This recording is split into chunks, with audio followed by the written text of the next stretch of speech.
Thank you, Jim. My name is Gene Berlin, and I'm an alcoholic. It's great to be here today.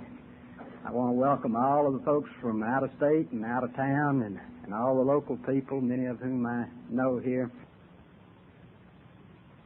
You know, we've got on this banner down here, Miracles Through Sobriety, and when I can stand up here in front of all these people and tell you that I'm an alcoholic, that's a real miracle. I was sitting thinking this morning, when I was in a treatment center, they put me on a van, and we came within 2 blocks of my house, and I covered up my head. I was just sure somebody would see me and knew that I was associating with a bunch of alcoholics and drug addicts. And so that's a real miracle for me. I'd like to read the purpose of our being here. Alcoholics Anonymous is a fellowship of men and women who share their experience, strength, and hope with each other, that they may solve their common problem and help others to recover from alcoholism. The only requirement for membership is a desire to stop drinking. There are no dues or fees for AA membership. We are self-supporting through our own contributions. AA is not allied with any sect, denomination, politics, organization, or institution. It does not wish to engage in any controversy. Neither endorses nor opposes any causes. Our primary purpose is to stay sober and help other alcoholics to achieve sobriety. Could we open the meeting, please, with a moment of silence, followed by the serenity prayer? God, grant me the serenity to accept the things I cannot change, courage to change the things I can, and the wisdom to know the difference. Amen. Now, they asked me when I came up here, to read a short paragraph from the big book of Alcoholics Anonymous. And this comes from Bill's story, which is in the first chapter, and I believe this is the last couple of paragraphs in that chapter. An alcoholic in his cups is an unlovely creature. Our struggles with them are variously strenuous, comic, and tragic. One poor chap committed suicide in my home. He could not or would not see our way of life. There is, however, a vast amount of fun about it all. I suppose some would be shocked at our seeming worldliness and levity. But just underneath, there is a deadly earnestness. Faith has to work 24 hours a day in and through us, or we perish. Most of us feel we need look no further for utopia. We have it with us right here and now. Each day, my friend's simple talk in our kitchen multiplies itself in a widening circle of peace on earth and goodwill to men. I think that's a beautiful thing there. And, you know, I think what they're talking about, or what Bill is talking about, his friend in the kitchen, was when Eddie brought the message to him. And I heard a tape of Chuck C. one time, and he said, you know, the way this thing happened, Dr. Young spoke to Roland, and Roland to Eddie, and Eddie to Bill W., and Bill W. to Dr. Bob, and Dr. Bob to us. And he says, how lucky can we get? And, you know, that's really the way I feel about it today. I'm a very lucky person, and I think we all are. You know, I've been asked to introduce our speaker who is on our program as a surprise speaker, and I think it was a surprise to him because he was just elected about an hour ago. But it's a great privilege for me to be able to introduce him. I have heard him speak in Memphis one time. He's from out of town. He's from a city down in Texas, Houston, Texas. Now, all of you know about Houston, Texas, I'm sure. That's the only city in the world that has everything that Memphis claims to have.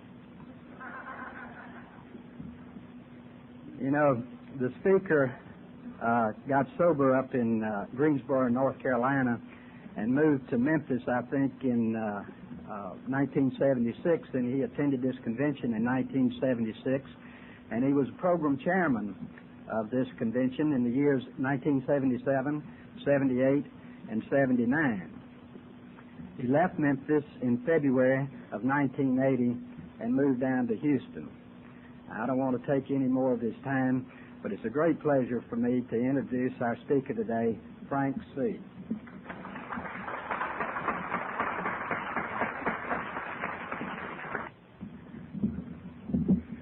That's a beautiful crowd.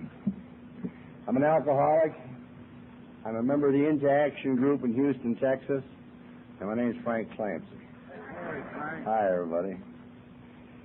It's good to be here sober and somewhat in my right mind. And it hasn't always been that way. It's an honor and a pleasure to be asked, a guy like me, to get behind a podium like this with people like you and to share with you, share me with you. Because you see, I've been here with you people long enough now, 24 hours a day, one day at a time, that I don't have the answers today. I got to you people knowing all the answers. And so the only thing that I can give to you are the things that you've given to me. And I can give back to you where I'm at today in my own particular program.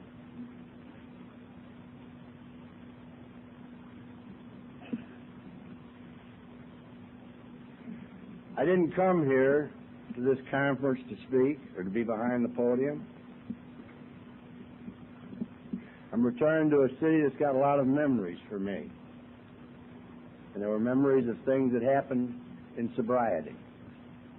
And sobriety is life, and it's living. And a lot of these things are very pleasant, and a lot of them are very sad. But you see, that's the thing that you've taught me.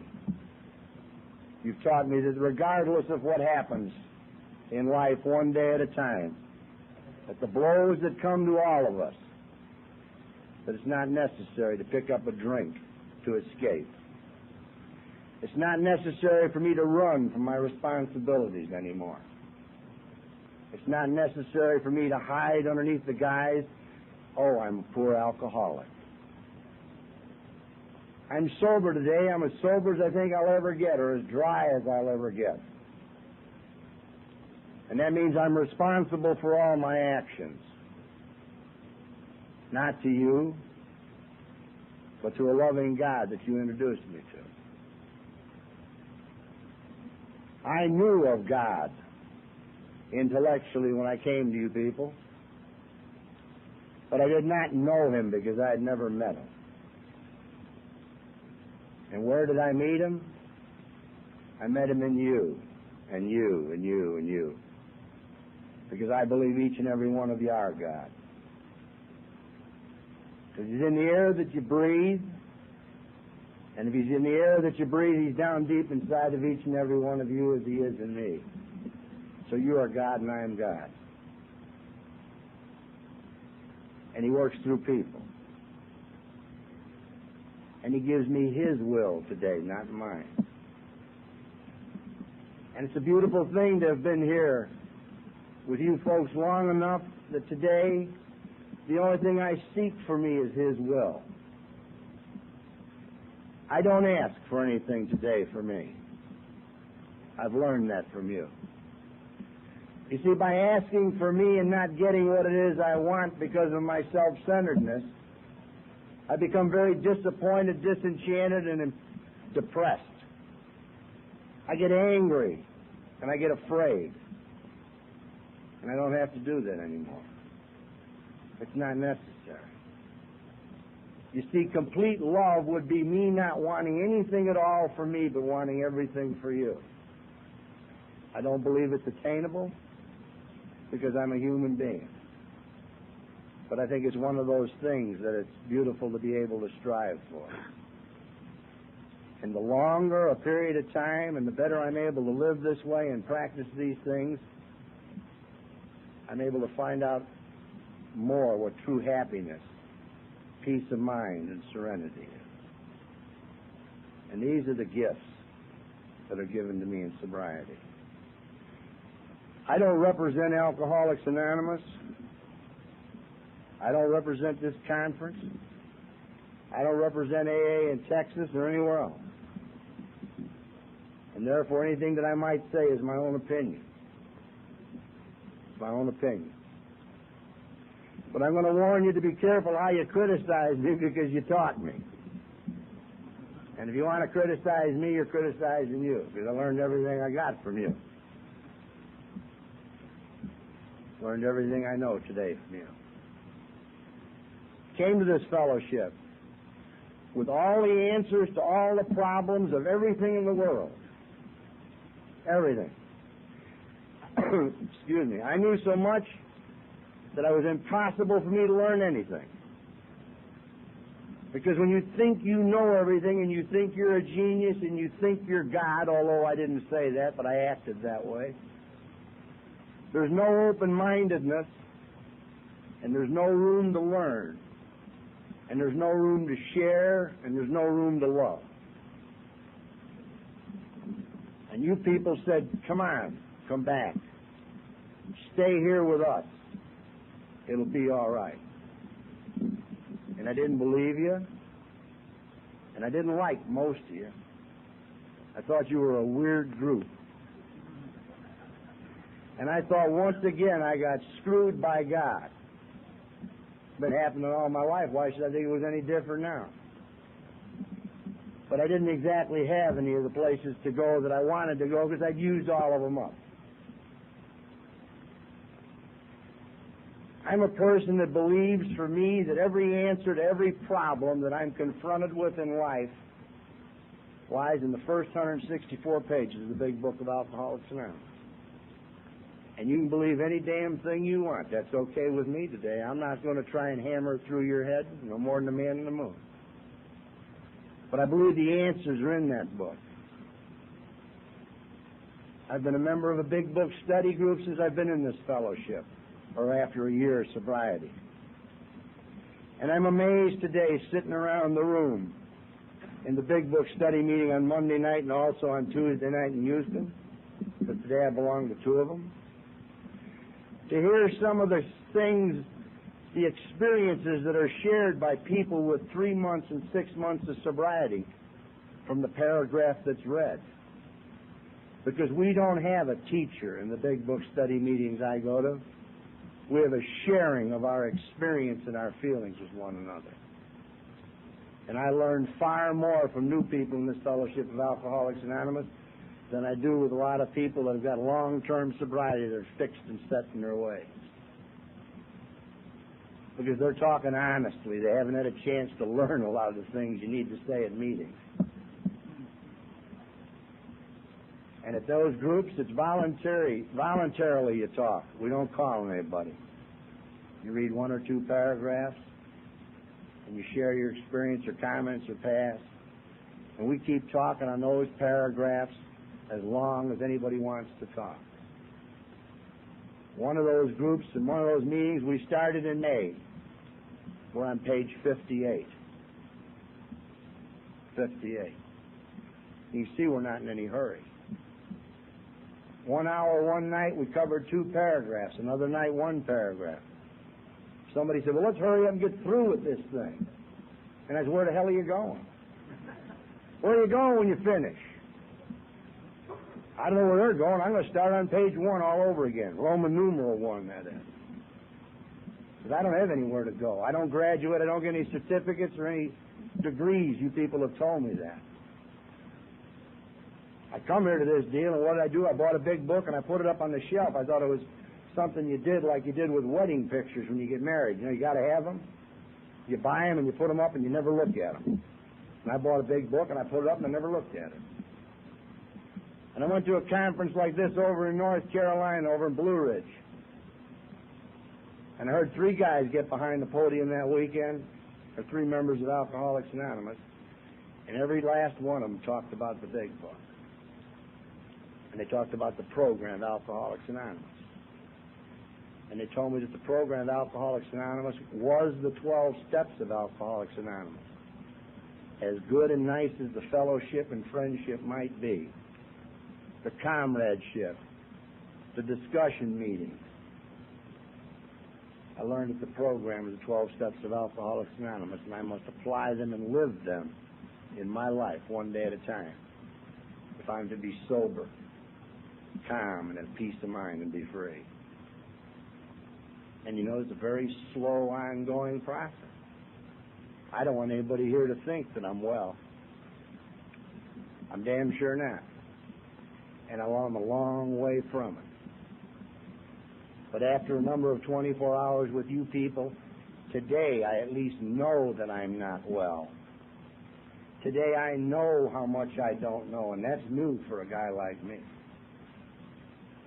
Because after a few 24 hours, a year or two, I thought I knew the answers. After 5 years, I thought I should be teaching this fellowship and this program all this stuff there was to learn. And I got up around 10 years and I found out I didn't know a damn thing about it. Nothing. And so I had to start all over again at 10 years. I didn't take a drink. I had to start learning. I had to become teachable. And after 12 years of continuous sobriety, I figured there's 12 steps and there's 12 traditions and there's 12 concepts and there's a hell of a lot of 12. And for me, I began all over again like a newcomer. I started going to meetings and started trying to listen more and talk less. I started to pass when I was called on. I started to try and see that I went to 2 meetings that I didn't talk at and that I had to listen to every one that I would say something or speak at. Not to impress you. I used to do that. It's my ass I'm trying to say. I'm trying to stay alive. And I'm trying to be happy in the meantime, because the book tells me that God meant for us to be happy, joyous, and free. And the book tells us that if we seek a power greater than ourselves, we're guaranteed sobriety. It doesn't say you might be able to get it. It says you're guaranteed sobriety. That's what my book says. And the book tells me that I'm supposed to tell you a little bit what it was like and what happened and what it's like now. And I know from my own experience, a lot of times I kind of talk about the last half before I get to the first half. But I had a sponsor over in North Carolina by the name of John that told me, he said, Clancy, he said, a guy like you was born scratching his watch and winding his ass. You know, I don't necessarily think that's going to change.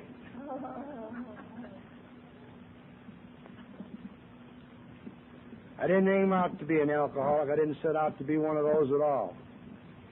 And I don't have met too many people in this fellowship that ever did start out that way. It seems to be kind of a dirty thing that happened to a guy that liked to have fun and good times. But it seems to me there's some things in looking back that I'm able to see about me before I ever took my first drink. And that was that if I couldn't be good at it and couldn't be in the spotlight and couldn't be up front, I didn't participate. I avoided all of the things in life that were necessary to go through and become tempered and hardened. To gain the experience by performing the experiment. I avoided these things. I looked for an easier, softer way all my life and still do. That's one of my character defects. An easier, softer way. If I could lay in my room and listen to music and not have to go out to work to make money and not have to go to old AA meetings, I'd probably be able to do it. If somebody would come in every once in a while and give me a shot in the arm so I could be cured. That's not how it works. And when I cut down on the number of meetings I go to, drinking doesn't enter my mind, but my thinking gets all screwed up because I get back to me being in charge more each day, that I'm not in association and affiliation with you people.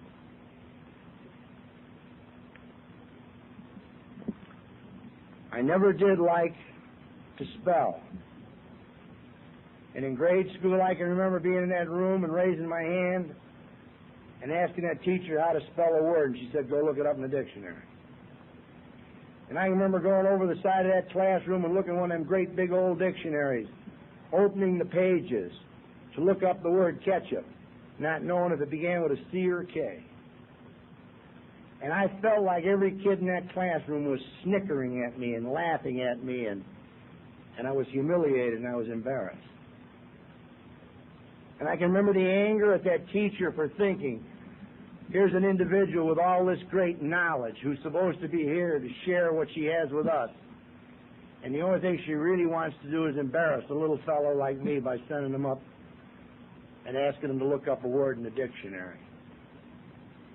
And you know, after I got here to you people and I looked back, I can remember that other kids in that classroom got up and went over that dictionary, and they skipped over and they looked up the word and they come skipping back to their desk just happy as can be. I don't know if they ever found the word or not, but it didn't do to them or for them what it did to and for me. And that was before I ever took a drink. I was the eldest child born in this country. My parents were born in Ireland. And as a result, when I was there and very young in the house, they'd all come over and they'd come over and play with little Jackie, they call me. And they'd want me to sing and whistle and dance and do all these cute little things, you know. And I'd say, no, I don't want to do that. No. And I didn't know, like I got to you people, the reason I said no is because I liked them asking me to do those things. I was in the spotlight. And then I remember there was another addition to the family, and they come over there one Sunday, and that little new one was in a bassinet, and they were all sitting around booing and cooing and playing with this little one. And little Jackie's sitting over on the couch. His world had come to an end. And he's hurting. And he's alone. And he's wondering why these people are doing this to him. And they left and they went into the other room to have tea. And I went over and I bit that little. And you know, all of those things happened before I had my first drink. And so when I got to Alcoholics Anonymous, for people to say, put the plug in the jug, it's crazier than hell for me. And I can always speak for me. Because you see, every one of those character defects that I had, prior to ever picking up the first drink, which became the answer to my problems. It became a pal and a companion and a friend for many years.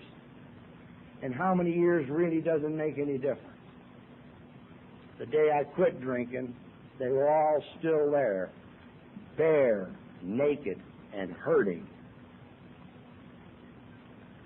And the reason I say it doesn't make any difference how many years I drank is because today I'm very surprised in this fellowship, not surprised, kind of overwhelmed. Because I can remember standing behind podiums like this and speaking of the number of years that I drank and looking out and seeing people in this fellowship who weren't as old as the number of years I drank. So that doesn't make any difference. And I can remember standing behind this podium and talking about the number of jobs I held. And today there's people in the audience that's never had a job. And I can remember talking about the marriages that I had. And there's people sitting out there in the Fellowship of Alcoholics Anonymous today that haven't been married yet. And you see, I made the mistake, not Alcoholics Anonymous, because I came to you people in 1959. Let me correct that. You people got me in 1959. I've never called Alcoholics Anonymous. I'm one of the people that 3 times Alcoholics Anonymous has got me. And I am not going to tell you what you should do, but you can bet your bippy I'll take third-party calls. I wouldn't be here if it didn't work that way for me. 1959 I came and they picked me up at my house in Des Plaines, Illinois. And I went to some meetings. They met in homes and they all sat around the room talking, drinking coffee and eating cookies. And I'm going every Thursday night and they're talking and I'm in my 20s. And I'm doing this for week after week, wondering what the hell I'm doing there. They're talking about how they've lost homes and marriages and jobs and driver's license and all these things, and I'm sitting there and saying, I ain't lost none of this. And I was comparing what had happened to them with what happened to me, instead of relating to how they felt when these things happened. And that's the key if you're sitting out there listening today. Listen to how the individual felt, what his feelings were when these various things happened. And I did this for I don't know how many weeks, and they never gave out the names back then. They waited to see, I think, if you stayed sober for 6 months before they gave you the names and phone numbers of who they were. Anonymity was very strong in that part of the country at that time. And one Thursday night we're sitting there and I'm looking around the room and I'm looking at all these people and I'm saying, that's it. That's it, baby. These people, almost all of them, had gray in their hair. And my keen kidneys went to work. They said, these folks can't drink anymore. Their mechanism is wore out. They're old. And they can't get involved in sex anymore. And they come to these rooms and they get their cookies telling these stories. And I remember saying, I'm getting the hell out of here while everything I got works. And I did. And I was out there 11 more years. And everything that they happened to talk about in those rooms and those meetings happened to me. And the pity of the thing is, never once did I think of Alcoholics Anonymous, or never once did I think that drinking was my problem. I was so egotistical and so self-centered that it was always your fault. It was my wife, my employer, my neighbors, my church, anything. And you notice I say my, because I owned all of them anyway, or was supposed to own all of them. I was supposed to have been president of one of the largest corporations in the United States, and I really didn't care. If it was General Motors or Quaker Oats or U.S. Steel, it really didn't make a lot of difference to me. But I knew that's where I was supposed to be. And I knew my wife and my family and you people held me back. You were envious and jealous of my natural ability. And you know what? I didn't fit. I didn't fit worth a damn. But something happened to me when I drank that I don't hear a lot of people say. You see, I didn't change when I drank. Since you people were weird and strange, and I was magnificent, great, and wonderful, it was not necessary for me to change. So when I drank, all you fools became all right. And I was able to tolerate you, but I never thought I changed. Because when you're everything, there's no need to change.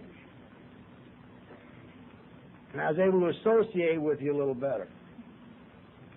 And you'd listen to me in the bars and the cocktail lounge. And I remember starting out in some of the finest bars and cocktail lounges in the city of Chicago. Palmer House, Tip Top Tap, the Alderton Hotel. All of the finer places. And then I can remember in Greenville, South Carolina, near the end, drinking in a ticker joint with a mud floor. But somebody was getting shot or stabbed every night. Why was I there? When you're great, you've got to find people to look down at. And it was necessary for me to leave these various levels. Because I was saying, when I get as bad as old Harry, I'll do something about my drinking. And then I would arrive at the point I was as bad as Harry, and I had to kind of ease away from there because I couldn't possibly admit the truth that I was as bad as Harry. So I went to another place, and I met John. And God, he was terrible. And I drank there for a number of years until, God, John and I were getting close. But shit, I can't hang out there anymore, you know. I have to go somewhere else and get with Billy. And I'm down in places walking in, and there's nobody in there in a three-piece suit. And I'm walking in a dirt floor place with three-piece suit and attaché case and top coat and hat. And setting my attaché case on the bar and saying, give me a drink. And then beating them at the bowling machine and the pinball machine. If that isn't the quickest way to get shot or killed, I don't know what it is. But I had one thing going with me. I always found out who the owner was and got next to him. And I never had to write hot checks because for some reason or other I had the ability to go in and be in a bar for 20 minutes or so and talk to the owner or the manager and explain my executive position to him and tell him I was a little short on funds and I didn't have a check with me and ask him if it was possible to get some money. And he'd say, well, go ahead, we'll set you up for some drinks, and you can come by tomorrow and pay it off. And I would say, it's against my principles. He said, well, what do you need? I'd say, well, just let me have 40 or 60. And you know I got it? And you know I was back tomorrow to pay the 40 or 60 back? And I own that booger. And I did that everywhere I went and everywhere I drank. And so it was easy to keep drinking and drinking and drinking. But things kept getting worse.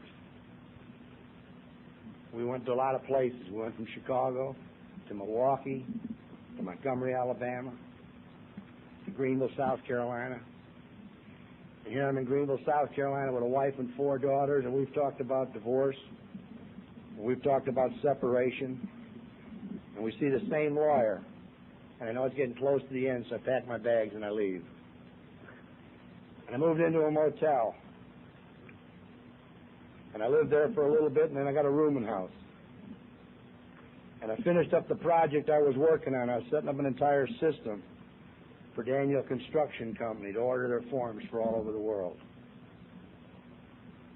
And, of course, when you got a job and a position like that, it lends to all the reason why there's nothing wrong with you, it's them.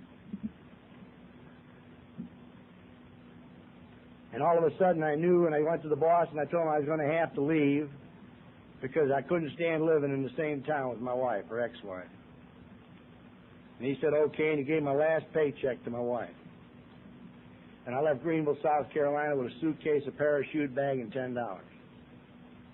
I went to Charlotte, North Carolina to now make my million. Because, see, once I got rid of her, I knew that I was going to go on from here. I had full intention of going back to Greensboro, North Carolina after I made my million, driving my Jaguar sedan, and splash mud on her to show her that it was her fault. I'm not proud of that. That's sick, but that's what went on in these kidneys of mine up here. That's where my thinking was. Now, I arrived up there with no job, and I was a little bit nervous, and my clothes weren't too good. They're a little wrinkled. And I thought I'd better do something while I'm getting straightened out a little before I go get that executive position, because I was smart enough to know I wasn't in too good a shape to apply for one of them right then. So I went into a place and I got a room, and that ended all my money there. And I went over to a place and I asked them for a job that day, and it was a day labor outfit. The name of it was Minuteman. It's the same as Manpower. You work all day, at the end of the day they give you your pay. And the guy said, no, we're sorry, we only hire in the morning. And I said, you don't understand. I said, I'm here and I'm in this town and I'm getting ready to go get this executive job and I got to have some money. And you know, we got in his Mustang and we delivered city directories that afternoon. And I don't know if you ever tried to run up downstairs with city directories when you're wanting to puke and you're shaking and dying. But that's the way I delivered city directories that afternoon. And then I was sent out to another job, and I'm out there unloading tractors and trailers with a hand truck with 55-gallon drums of chemicals. And I'm out tagging used airplane parts. See, I'm getting in shape for my executive position. And I'm out there unloading the boxcar construction lumber warehouser. It's a great big construction lumber, and these are office hands. And I'm out there handling that wood, and I look like a porcupine with so damn many slivers in it. And what am I wearing? I'm wearing a gray Botany 500 suit and a white-on-white shirt. Best dressed day laborer in North Carolina. Shit, I'd have got the trophy if they'd have held a deal that year. And I'm standing there unloading the boxcar with these other 4 or 5 little winos or drunks, whatever you want to call us. And I can remember clearly looking at these guys and saying to myself, I wonder how these poor fellows got in this shape. Yeah. You see, it was real for them, but not for me. When you were as great, as important as I was, it was impossible for me to believe I was at that level. I was killing a little time between executive positions. And I remember thinking, as soon as I get my money, I'm going to come back and help these guys out. And I made a little mistake on that job. I stopped and drank one night and drank it all up before I went and paid my room and board. And them narrow landladies, if you're living in the place that I was living at there, And she told me, Mr. Clancy, if you don't have 2 nights lodging tomorrow night, there'll be a padlock on your door. And horror struck me. And I went down the corner the next night to figure this thing out, and I drank up all my money again. I spent that whole weekend there drinking up money. But this time with some big old barmaid's money that I was drinking up. I was drinking money and going home and staying with a gal I couldn't stand looking at drunk or sober because I had to. I didn't have any choice. And Sunday coming, I wasn't drunk and I wasn't sober, and I knew I had to go to work Monday. I knew I had to be able to get back in and get them clothes. And I stopped the police outside of Sam's and George's across from the bus station in Charlotte, North Carolina, and asked them if they'd take me to jail. And they said, no, you haven't done anything. And I asked them if I had to break a window or hit somebody in the head. And they saw I was serious, and they said, no, get in. They took me to the mission in Charlotte, North Carolina. And I stayed in the mission in Charlotte, North Carolina for 2 weeks, going out working as a day laborer to accumulate enough money to get back in that room and house to get my clothes. And never once did I think I had a problem with alcohol, or never once did I think it was my fault.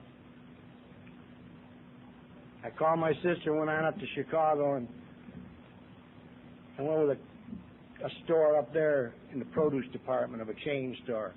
And they saw my potential and abilities. I was able to read the scale. I'd majored in accounting. And they thought they'd send me into training for a manager. And I didn't say anything. I thought this was fine. They checked my background and record, and they fired me from produce clerk in a grocery store. And I went and got another job as a laborer working on an assembly line. And my logic now was that I was making less money per week than the courts had deemed that I was supposed to pay my wife child support and alimony. And I thought it made sense to me. I don't know about any of you folks. Everything I did drinking made sense to me when I did it. My logic was when they call me in front of the judge, I can say, but Your Honor, I'm supposed to pay more than I make. And that's impossible. And I thought I had an out.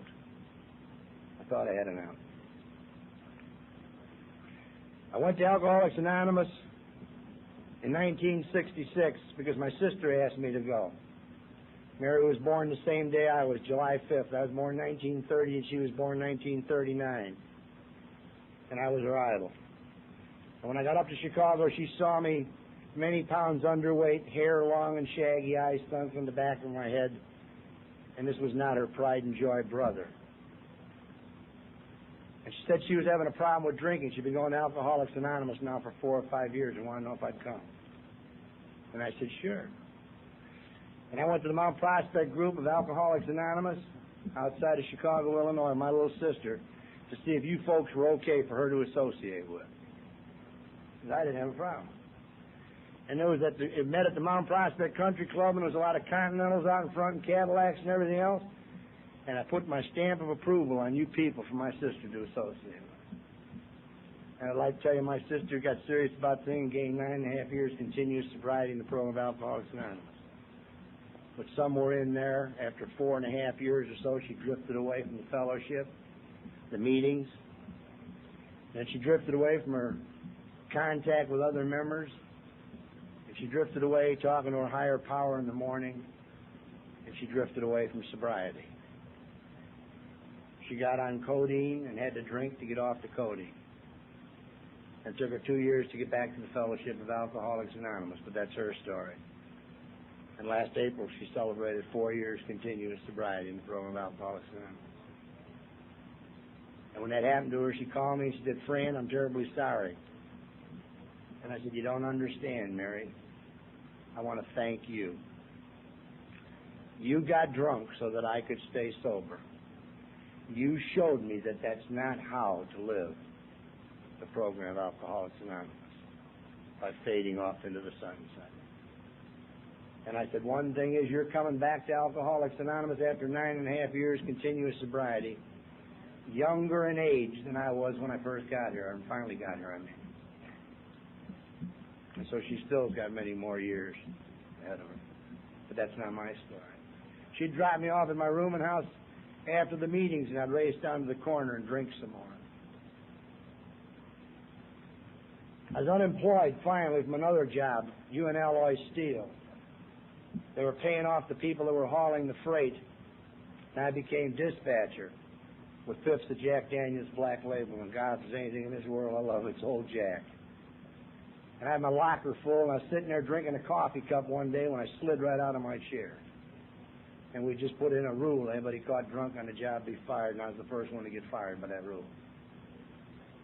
And then I didn't have any money, and I couldn't get a job, and I was living in my rooming house, and I got thrown out of there, and I moved in a trailer with a woman I'd met in the bar that I couldn't stand, drunk or sober. But for some reason or other, it was survival now. It wasn't a case of choice, and I had to lower my standards once again. And I lived there with her, and I'm down at the bar one day, and I'm playing pool, and they give me a note. And it's from the employer of the printing company that I'd been with in Greenville, South Carolina, and I'd been gone about 2 years. And I stopped everybody in the bar, and I said, just a minute. I want you all to hear this. I got a note here that wanted me to come back to Greenville, South Carolina. I've only been gone 2 years, and the company's getting ready to fold. And you know, I believe that. That company wasn't getting ready to fold. That guy knew I was a drunk, and he was trying to locate me to try and help me the best he could. And I went back to Greenville, South Carolina. He sent me to the finest psychiatrist down there. And the guy told me, Clancy, you're drinking too much. He said, until you do something about your drinking, we're wasting my time and his money because my boss was paying for it. He sent me to see a retired doctor who was trying to run an alcohol rehabilitation program. But this person did not have real knowledge. And to me, real knowledge is the individual who they themselves have recovered from a seemingly hopeless disease. And so he talked about a lot of things, and he talked to me, but I knew that we weren't listening or talking on the same plane, and therefore he didn't reach or ring any of my bells. I was on a day-to-day basis with that corporation. They put me on projects. New buildings, new plants, new equipment. And as J.C. would tell you, I guess I was as good as they could come at doing anything like that. But you see, they didn't have to depend on me in the daily run of work. And he even got to where he tried with me that they'd pay me X dollars for the first day I showed up. And they would add about 25% more to it and make it retroactive if I did 2 days in a row. And the same thing 3 and 4 and 5. So I could earn a fortune if I would go 10 days in a row. I couldn't make it. I'd get to the 4th or 5th day and things would be going well, and I'd have to celebrate. I hear a lot of people in this fellowship talk about how they drank when things went bad. Well, I'm not one of them. I drank when things went good. I had the ability to be able to stop, and maybe because I was a periodic, and get things straightened out with the employer, not straightened out, just get them kind of leveled a little. Get them leveled off a little with the employer, with my wife, and with the surrounding environment, and get an extra couple of quarters or halves or bucks in my pocket, and the hell with you, baby. You didn't put me on a pedestal and give me the praise and the glory that I deserved. And so I went out and drank and celebrated because I deserved it. Now that may be sick, but that's how I thought. That's how I believed. And that's what I believe we talk about in the sanity in step 2. It's not the crazy things I do like taking my clothes off or dancing on the table. I think the sanity that's spoken of in step 2 is the ability, or whatever you want to call it, the sanity that when things are going to hell in a handbasket, if you're into this fellowship and program of Alcoholics Anonymous and work in the steps, that you'll have enough sanity not to pick up the first drink. And that's the sanity that I believe we refer to in the second step. I didn't know all of those things, and Betty came down, and after we get remarried again, I said, yeah. And I thought I'd try anything. I went to Greensboro, North Carolina to try and stay sober, and that's the most miserable existence in the world. She didn't ask me that. I'd drink on weekends and try and stay sober, biting nails all week long. And they had a big party by one of the suppliers one night out of the Albert Pick Motel across from the airport in Greensboro, North Carolina. And most all the people invited were owners of these companies. But I was invited. because I was doing an awful lot of purchasing and approving of invoices. We got out there, and I drank a lot of scotch in the hospitality room, and they tell me this because I don't remember it, that we went into the dinner and we sat down in a room like this, banquet style, and the guy leading this thing got up here and started talking, and they said I raised my hand, and he finally couldn't ignore me any longer, and he called on me. And I told him if there's any of these people who had any questions that he couldn't answer, he could feel free to call on me. That I was now in the Piedmont Triad area. You know, I was just letting them know how goddamn lucky they were in that part of the country. They escorted me out of the room, and they said I raised enough hell in the hospitality room. They gave me another glass of scotch. They said I went in the bathroom and fell in the tub head first. And then they add to that, they're trying to find out where I live and where my car is, and I won't tell them, in the lobby of the Albert Pick Motel. And that's a very fine place right across from the airport, busy as hell. And I stood in the lobby of that beautiful hotel, and I wet my pants and tinkled in my shoes and sprinkled the hell out of the carpet. And I got in Alcoholics Anonymous, and people asked me if I was concerned about my anonymity. Yeah. You did the things I did drinking, you don't worry, you're glad to have folks know you're doing something. I told that story a year later when I talked in High Point, North Carolina, and a gal fell out of the chair laughing. And she says, I remember it distinctly. I was working there when it happened. And then she informed me a little later when she saw me, she'd gone back and told the manager of that inn they didn't have to worry about that fool, that he'd done something about his peeing.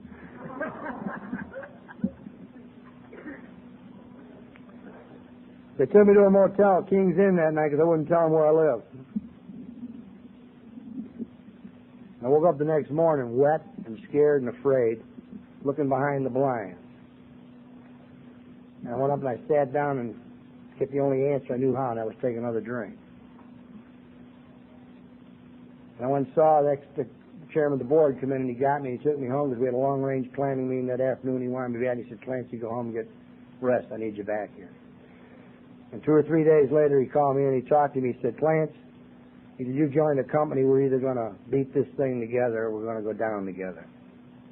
He said, you got some kind of a problem. Do you know what it is? And I said, yes, sir. I got a drinking problem, an alcoholic, and I don't know where the hell that came from.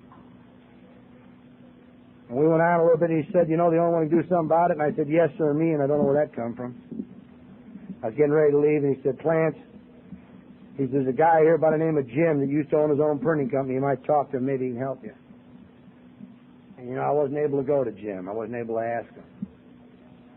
But a day or two later, by the coffee machine, Jim came to me. He said, I understand that you got a little problem. And I said, yes. He said, you want to do something about it? And I said, yes. And he didn't say AA, and somehow I knew. He said, how about going to a meeting Saturday night at Starmount Group with Karen and I? And I said, okay. Jim was the vice president of that corporation. He stood every chance in the world that this alcoholic wouldn't get it. And he'd blabber all over that corporation that Jim was a drunk. But when the time came for him to be responsible, he held out his hand. And I picked up an aluminum chip that night, a Desire chip, to start. And I'd love to be able to tell you that, you know, it was happy birds, bluebirds from here on out, but it wasn't. I drank twice more. And the last time I ended up in jail at 9 in the morning. And I laid there passing out and coming to all day long, wondering when I went wrong. And I remember some of the people, the old-timers around the room, telling me. I said, how often you got to go to meetings? The guy said, how often did you drink? And I'd say, every day. He'd say, well, you just walk away. Oh, dumb SOB. And I told some other guy how important I was. I couldn't get to meetings. And he said to me, he said, go over in the corner and count yourself. I said, what do you mean go over in the corner and count yourself? He said, boy, just go over in the corner and count yourself. He had me passing through town. It was Charlie, the Arkansas Traveler. I went over the corner and I counted myself and I come back. He said, how many did you get? And I said 1, and he laughed. He laughed like hell. And you know, it was 5 years before I understood what the hell he was talking about. And it was 10 years before I understood it was one with God. One with God. But I had a lot of trouble like that. But something happened that night. I was laying there passing out, coming to, and I was in one of them perforated steel bunks. This little old boy over there hugging the commode. hugging that porcelain altar, and he was kind of throwing up or puking is the other really word. No nice word for that. And there was another guy having to come across that cell, and he was having to do the same thing, and he was holding it back in his hands. And it was spewing through his fingers, and someone on the floor, and someone in the commode, but most of it went on the little fellow. And this time it wasn't like when I unloaded the boxcar of lumber. I didn't say, I wonder how these guys got in this shape. All of a sudden I knew I was the little guy at the commode. All of a sudden I knew that I was going to spend the rest of my life like this, and God knows I didn't want to spend my life like this. I had never wanted to hurt anybody, or I never wanted to be hurt. All I ever wanted to do was to feel like I fit and I belong. And the closest I come was in the meetings of Alcoholics Anonymous with you people. You made me comfortable. You smiled. You looked like you felt like the way I always wanted to feel when I drank. But in all those later years, I either shot right by it or blacked out. If I could have ever got there and stayed there, I think that's where I'd be at. Today I know what that's like because I've been able to get there from time to time. But it was different. And I promised myself then, I asked God for help, but I promised myself that nothing would ever come between me and my sobriety.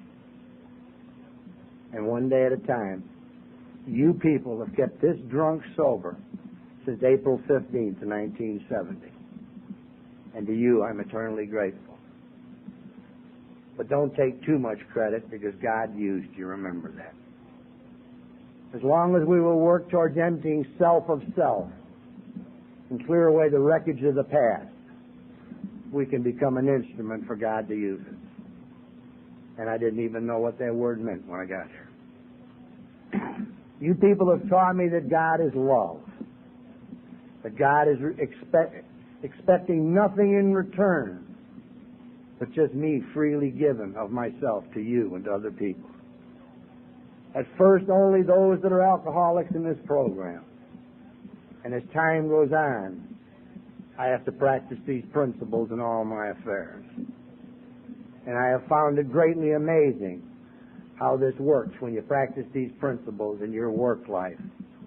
And you practice these principles with other people who have got other problems, whether they be cancer or they be any of these other things. If you'll share yourself with them, you're able to get that same feeling you get when you share yourself with another drunk. And I know that to be true today. And I guess the thing I liked is a guy from out on the West Coast. And he said he lives up on the side of a mountain. And he said when you look out in that little bay, there's a lot of little skips or sun boats or sailboats, whatever the hell they are, I really don't know. And some are going east and some are going west and some are going north and some are going south and some are going fast and some are going slow and some are standing still. And there's only one wind. There's only one wind. So it's the set of your sail that determines where you go. There's only one God and there's only one program of Alcoholics Anonymous. And it allows each and every one of us to work it as we see fit in relationship with our own God and our own higher power. And to me, that's it today for me. My happiness is contingent upon my own relationship with my own God. Not people, not places, not things. I have found out that if I practice these things little by little, that I'm able to go along with a lot of adversities happen and not be truly torn and hurt. And I've learned that you people can add to my happiness and add greatly. But that if I had a strong relationship with God, you won't take it away because I'll be able to allow you to be yourself. And isn't that beautiful? Wouldn't it be wonderful if I could allow everybody to be themselves and speak what they wanted and think like they thought? And you know, when I don't, it's because I'm playing God. It's because I'm playing God. And I believe for me, the only problem I have today is self-centeredness. Fear, anger, resentment, hate are all because of self, because I'm either not getting or afraid I'm going to lose. And I hope that each day I can get a little closer to being of total service to God and my fellow man. And that is by emptying self of self and doing like the book says, to prepare myself to be of service to God and my fellow man. I'm very thrilled and happy to be at this convention. I'm very thrilled and happy that you asked me to share me with you. And from the bottom of my heart, I want to tell each and every one of you, I love you. Thank you.